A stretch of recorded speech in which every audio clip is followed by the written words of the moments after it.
Hello there, and welcome to another episode of Coffee Break Blogging, episode 99, where we're going to talk today about podcasting some more.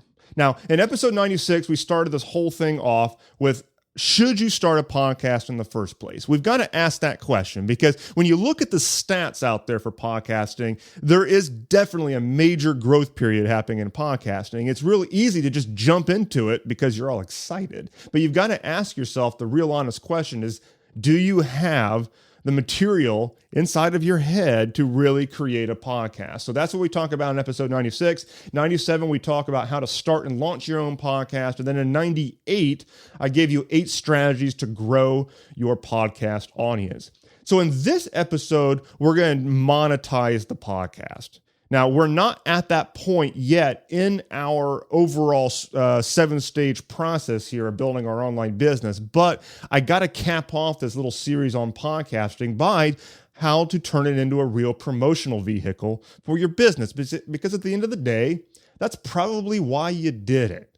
You know, we use podcasts to promote our brand, but ultimately, what are you looking to do? You're looking to grow your email list, most likely, if you're smart, and you're looking to make some sales from that podcast. And so with that in mind, we need to look into how to make that happen. How do we use the podcast to do it? So with that in mind, I have 6 different strategies that I'm going to tell you about right now.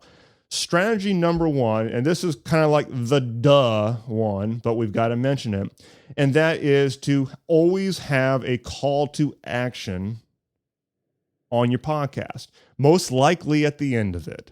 And so that's one of the things that you want to make sure that you just always do with all of your content marketing is make sure that you've got a call to action, that you're telling them what to do at the end of it. Okay, so when you create a podcast, you should outline that episode in advance, but you should create that material in such a way that you have something to tell them to do when you're done, okay? Now, you can mention that call to action throughout as well, but the most obvious place is going to be at the end. Now, that call to action could be to go somewhere to opt in. It could be to go somewhere and buy something, whatever it might be, but you've got to tell them what to do because part of marketing is honestly taking a little bit of control over the people who are listening. It sounds like a bad thing, but it's not. This is just the way the world operates. If people are going to get any results with the stuff that you're telling them to do, they have to do what you're telling them to do. And so that is that is control. It's just like a teacher. You know, you have to do what they say. So the only way that they're going to do it is you got to tell them what to do. And usually you need to tell them something that's going to come off podcast. You got to get them off podcast, come to your site and do something. So that's having the call to action. Always make sure that it's part of your outline of your episode to include that call to action. And you should specify to yourself what that call to action is going to be so you don't forget, because I've done it. Earlier episodes of this, I sometimes just forgot the call to action. It was kind of crazy. You get better at it over time. So now I just include it in the outline, and it's no big deal. All right, strategy number 2 to grow your list and sales from your podcast, and that is to use easy links to direct your listeners.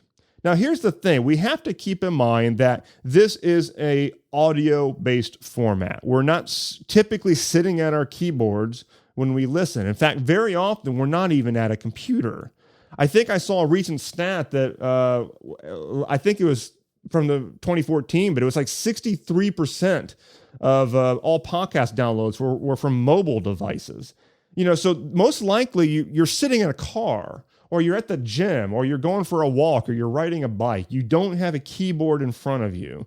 Or if you're driving, you might have the keyboard on your phone, but that would be a very bad idea to start typing on that while you're driving.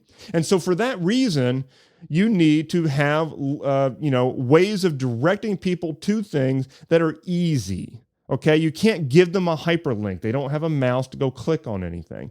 And so there's 2 ways to do that. One is using a URL shortener plugin. And the one that I use is PrettyLink. Now, specifically PrettyLink Lite, because there is a pro version, but PrettyLink Lite for free pretty much does everything that you're going to need, really. Now, Pretty Link Lite, installed on WordPress, the exact same place that you are hosting your podcast from, and you just simply create shorteners. So these shortened URLs could be to your show notes themselves. So it could be, hey, go to coffeebreakblogging.com/episode 99 and get the show notes for this, which at least as of right now, that doesn't exist. So don't go there, but I'm just giving you an idea. Now, another thing you could do is set up links to things that, call to actions. If you've got products or a squeeze page or something, you can set up shortened links to point there.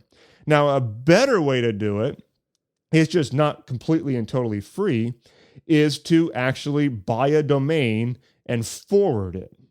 And so, for example, coffeebreakblogging.com is a domain that I obviously own. It does not have its own website. What I've simply done is set up domain forwarding using my registrar, which is Namecheap, and it just forwards to the page at blogmarketingacademy.com. That's the way it works. Now, the thing about that is because typically .com URLs are the easiest to remember. There's no slashes, there's no funny business in there. And so it's just the easiest way to do it, is to direct them to, a domain. So many times, you also see many times when I direct people from this podcast to the Blog Monetization Lab, I don't tell them blogmarketingacademy.com/lab, which obviously works. I say, go to blogmonetizationlab.com.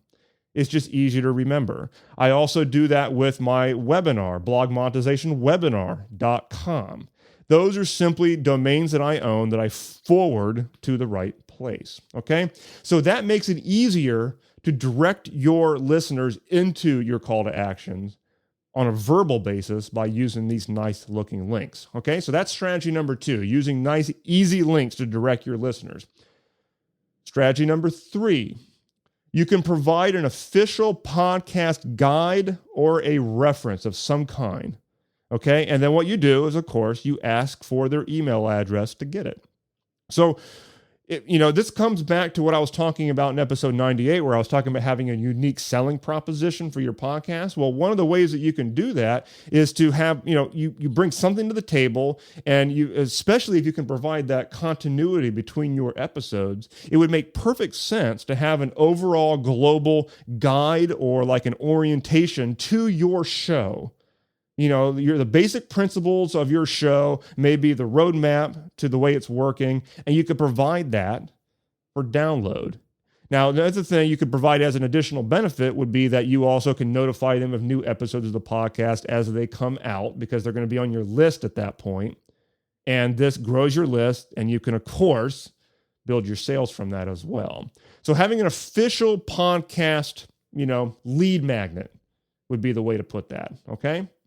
Number 4, and this is very related to the last one, and that is that you can provide episode-specific downloads. Now, the person I've listened to most recently that does this pretty much every time is Amy Porterfield. Amy Porterfield does this pretty much every episode. She has something that you can download related to that specific episode that she's doing. She does a fantastic job of that. And it's a really effective way, using essentially content upgrades to build your list from your podcast.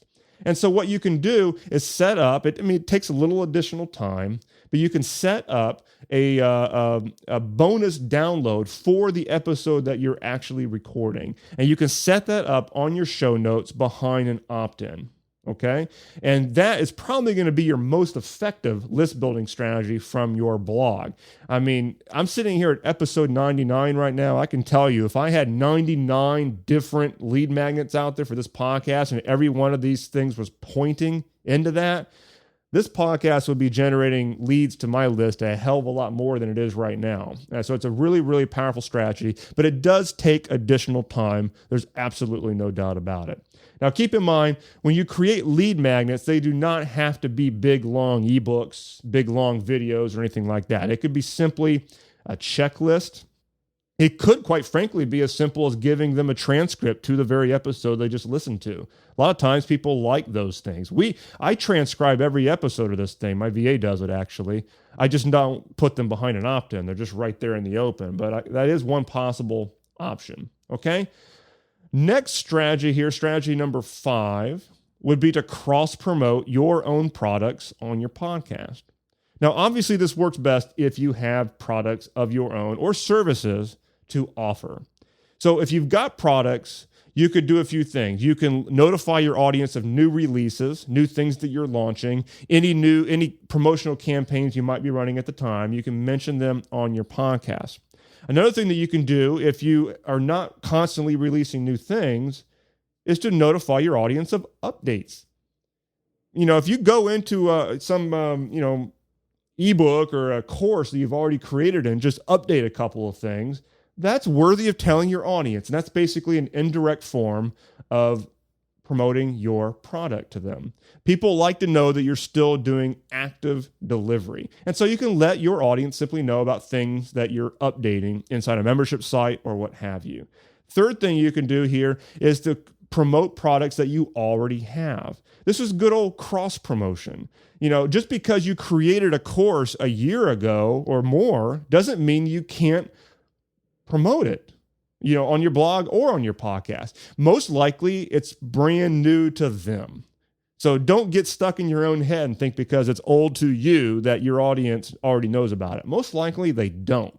And so those are the three different things you can do to cross-promote your own products. You can notify them of new releases, notify them of product updates, and also notify or promote old products that you've already done. Okay.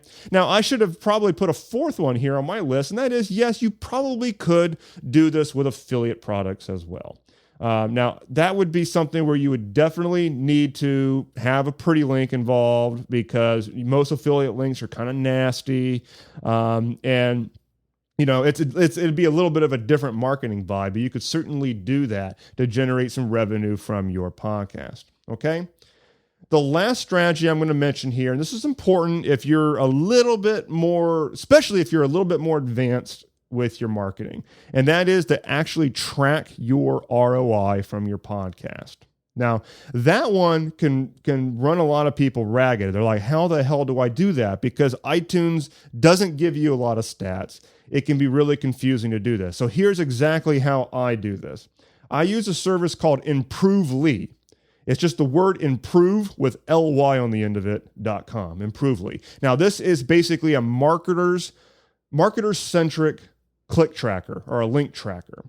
Now, what you can do with Improvely is that you can set up ad tracking links. Now, what these ad tracking links do is they use what's called UTM tags, which is something that works with Google Analytics. It allows you to track advertising links and where your incoming traffic is coming from, okay?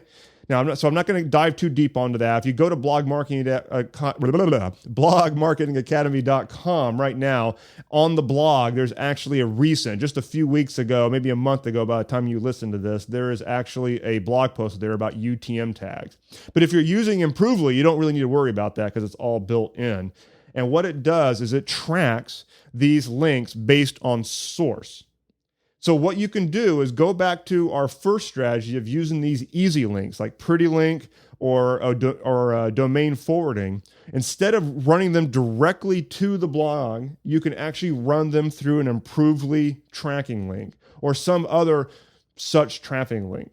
Now, the thing I like about Improvely is because it also tracks conversions. So therefore, I actually have the ability to go back to sales that have happened at the Blog Marketing Academy, and I can tell whether they came from my podcast or not.